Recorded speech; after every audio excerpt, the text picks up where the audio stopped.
குழந்தைகளாக இருந்தாலும் சரி, முதியவராக இருந்தாலும் சரி, ஒரே நொடியில் சிரிக்க வைக்க வேண்டுமென்றால் அது வடிவேலால் மட்டுமே முடியும்.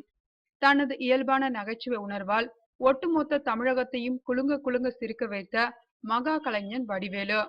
ஒரு நகைச்சுவை நடிகனுக்கு முக்கியமே அவரின் உடல் மொழிதான். அதில் PhD முடித்தவர் இந்த வடிவேலு. நாகேஷை மட்டும் கண்டு வியந்து வந்த திரையுலகத்திற்கு கருப்பு நாகேஷாக என் ராசாவி மனசிலே படத்தின் மூலம் அறிமுகமானார். இதைத் தொடர்ந்து தமிழ் சினிமாவில் சாதித்த அனைத்து காமெடியன்களும் கவுண்டமணி கையால் அடி உதை வாங்கியவர்கள். அந்த வரிசையில் வடிவேலு மட்டும் என்ன விதிவிலக்கா? அப்படி பல படங்களில் அடி உதை வாங்கி மெலிந்த தேகத்துடன் கலக்கினார் வடிவேலு. எப்போதும் இவரின் காட்பாதர் என்றால் நடிகர் ராஜ்கிரண் தான்.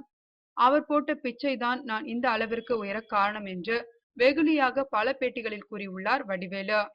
அடி உதை மட்டும் வாங்கி வந்த வடிவேலுக்கு மைல்கல்லாக அமைந்த படம் தேவர் மகன். இப்படத்தில் இவரது நடிப்பை கண்ட நடிகர் திலகம் சிவாஜியே, படவா நீ பெரிய ஆளா வருவடா என்று தன் மோதிர கையால் குட்டியுள்ளார்.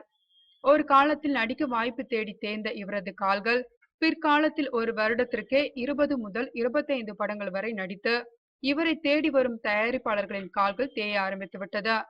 இன்னும் பல இளைஞர்கள் பள்ளி, கல்லூரி, ஆபீஸ் என பல இடங்களில் இவரின் வசனங்கள் தான் தேசிய மொழியாக பயன்படுத்தி வருகின்றனர். மகுடத்திற்கெல்லாம் மகுடம் வைத்தார் போல் சூப்பர் ஸ்டார் ரஜினிகாந்த் அவர்களே குசேலன் இசை வெளியீட்டு விழாவில் என் கால் ஷீட்டை விடுங்க, முதலில் வடிவேலு கால் ஷீட்டை வாங்குங்க என்று கூறியுள்ளார். இதைவிட ஒரு கலைஞனுக்கு என்ன பாராட்ட வேண்டியுள்ளது? நம்மை எல்லாம் 20 வருடங்களாக சிரிக்க வைத்த வடிவேலுவின் வாழ்க்கை சில வருடங்களுக்கு முன் மிகவும் சோகத்தில் ஆழ்ந்தது. இவர் எடுத்த தவறான முடிவு இவரின் திரைப்பயணத்திற்கு ஒரு முற்றுப்புள்ளியாய் அமைந்தது. ஆனால் இதையெல்லாம் மறந்து அவர் மீண்டும் திரையில் ஜொலிக்க வேண்டும் என்பதே அனைவரின் ஆசை. அவர் நடித்தாலும் நடிக்கவில்லை என்றாலும் இன்னும் பல காமெடி சேனல்களுக்கு இவர்தான் விதை.